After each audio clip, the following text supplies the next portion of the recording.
questions for Coach Stroud? Chad, start with the running back rotation. You guys, sort of narrowed that a little bit this week. Why? And do you like what you got, or want to see more for others, or what? A little bit of both. I like what we got in the room. We just gotta, find some guys that got some juice. And JJ had a great week of practice last week. He played exactly like he practiced. And I mean by we went against the defense in competitive periods that we do every week. The physicality, the determination, the urgency he ran with on Saturday. He practiced that way, so he literally practiced exactly like he played like he practiced.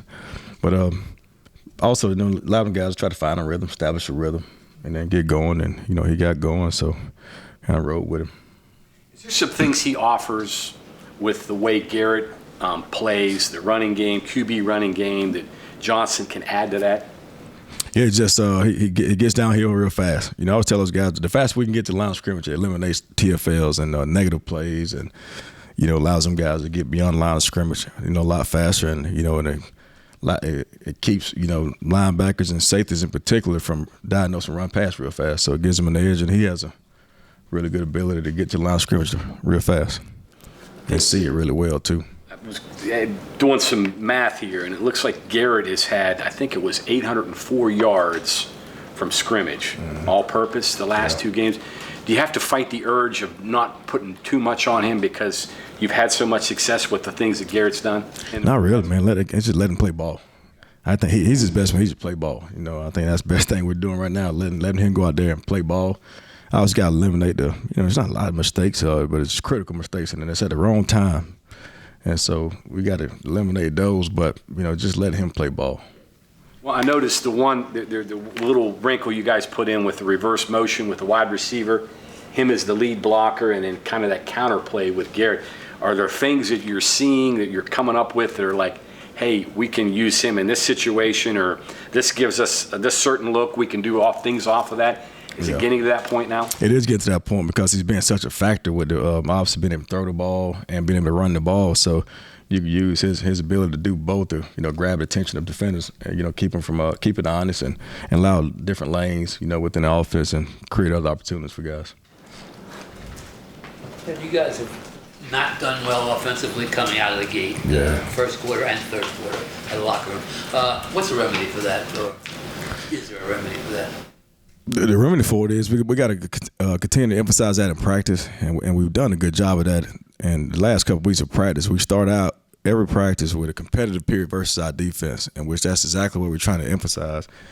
And so now the first period of the first period of Tuesday's practice last week was we did not start fast. And so we got to be consistent from that standpoint of practice. But that is something we do every practice to emphasize that and get better at it. And the emphasis this week is to come out. And I told those guys this last week, we got confidence within ourselves where they know they can go downfield and score. It was evident in the end of the game against Houston. It was evident in last week's practice. I think I mentioned that to you all in a 2-minute situation where we went downfield and scored and at the end of half at practice. And then we did it, with 5 minutes to go right before halftime this past game, where it's just the confidence that those guys exuberated within that huddle. Like, they just knew they were going to go down and score the football. We got to have that same mentality when we start games. We got to have that same mentality when we're up, and not just that mentality when we're down.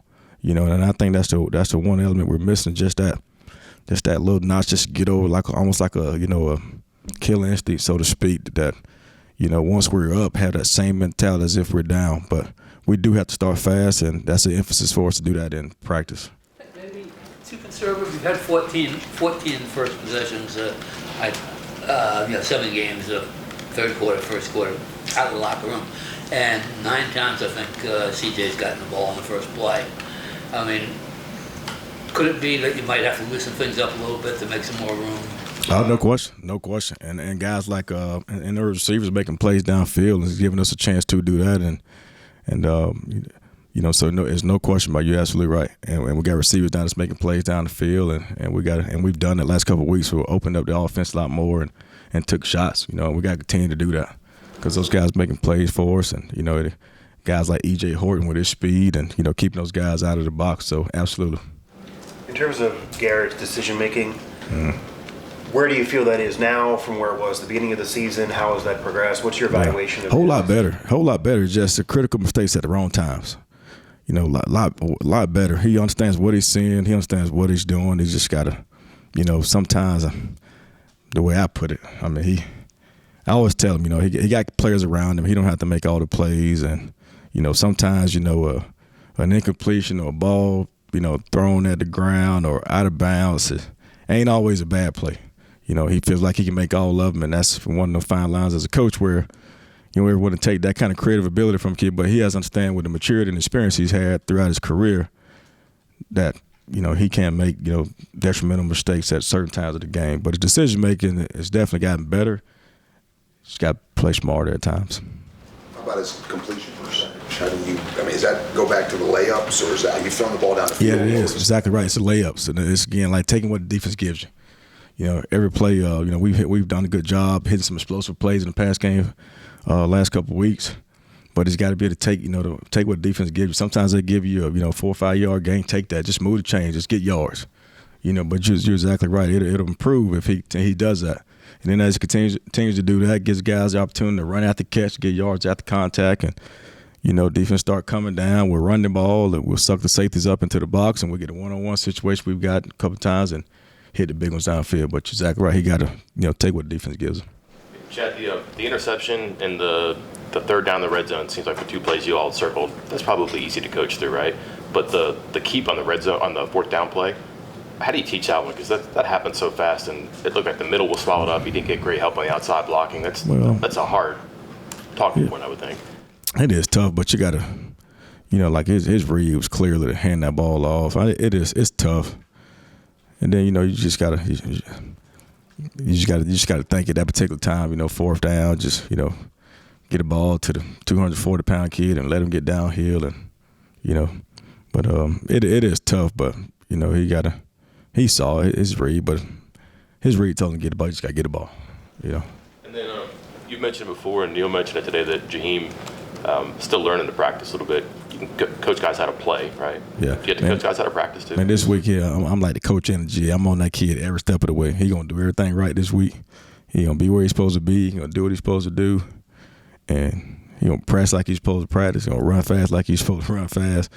And so we go play him because he can do things with the ball in his hand, and we need it. So I'm gonna be on him every step of the way this week, so we can get that done, because he can make things happen with the ball in his hand. He can do stuff I can't coach, and we need that on the football field. Chad, we talked to Preston Fox a little while ago, so give us your impression. Start with you when you first saw him. When did you sort of realize he had a chance to be more than just an average walk-on for you and could become a contributor? For me, man, me personally, about 3 or 4 years ago. I love that kid. He's always made phenomenal catches, Being in the position I am now, I've always made sure, fall for the guys that, I've always talked about it, man. There's talent equal production. That kid's always producing, and he deserves to be on the football field, and I'm glad he's playing the way he's playing.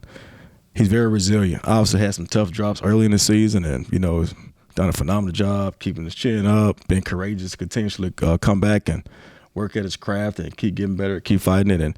And he shows the whole offense that you don't have to just necessarily be just special in your ability. Just be special in the little things. I always tell a guy, be magical in the little things, and the great things that we all want and that we all expect to happen will happen. And he just does the littlest things right and puts himself in the position to make the plays he makes. And then when the number called, he makes those plays. And we love it, and we need him to continue to do it, because it comes at crucial times for us. And so he's been great for us. I love him. With the way UCF plays offensively and the way they use the whole field and what they're capable of doing, does that influence you at all offensively and what you guys do? No, not really. I emphasize every week, we got to, first of all, I always want to control the clock. Play smart ball. Goes back to, talking about with Garrett. Sometimes we got some movement plays where we can get him out the pocket right now and threaten the defense with his ability to be able to run and throw the ball, which also creates lanes for us.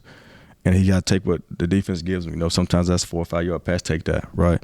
And then we've shown to be pretty efficient, running the football, whether it's him running it or any one of the backs running it.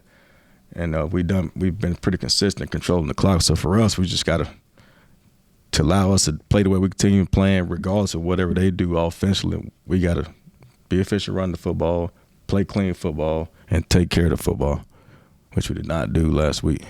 You go into the game thinking, well, we've got to score points. We're going to have to score touchdowns based on the way they're capable of playing offensively, though, right? Absolutely, and we can. You know, the first couple of weeks we didn't score as much as we wanted to score. Last 2 weeks, we've shown the ability to be able to get in the 30s and score. We can do it. They can do it. And I told them yesterday, man, they just got to believe they can do it. They got the ability. Everybody that touches the ball on offense has the ability to go do something special with it, and they all got to believe that. And I told them that yesterday, and then they got to have that same belief they have whenever they're down, that they know they're going to go down and score. We got to have that same belief when we start games, to start fast. Got to have that same belief coming out of half, to start half. So we got to have that same belief when we're up. And we got opportunity to go score and take over the game. We talked a few weeks ago after CJ kind of had a rough game. You talked about him needing to be better. How would you evaluate him in the last couple games in particular, and just overall all season? Well, overall, not as good as he need to be all season, honestly. I mean, he's just got to keep plugging. Man, he's getting better. He's watching a lot more film, and he's practicing better. He's resilient as well, and he's got to continue to get better. And he's running a lot more harder than he had in the beginning. Not in the beginning, he had a couple of games he ran the ball hard. He's got to be consistent doing it, and he'll get back to being that person that he once was. Is it just a matter of just playing ball? He's getting to the point where maybe he's getting so much information and so many things. He just got to be a go. Ball player? He just got to go play freely. He just got to let it stop thinking, stop listening. Stop worrying, and just go play freely. Like I was telling him, last year in his first game, I remember going to our first walkthrough. He said, "Coach, I don't know when I'm going in the game, but all I know, when I go in, I'm a ball." And I was telling him, you got to have the same mentality. You got to play like a freshman, like a freshman mentality in the sense where you didn't know what you didn't know. You didn't know that you have any expectations, no pressures, anything. You just going to go out there and play freely. You thought you was invincible. You could do anything and everything. You got to have that same mentality. The game hadn't changed. You got older. You got more experience. People know who you are, but you just got to have that same mentality and go play. So he has ability and he got phenomenal talent. He just got to go play freely.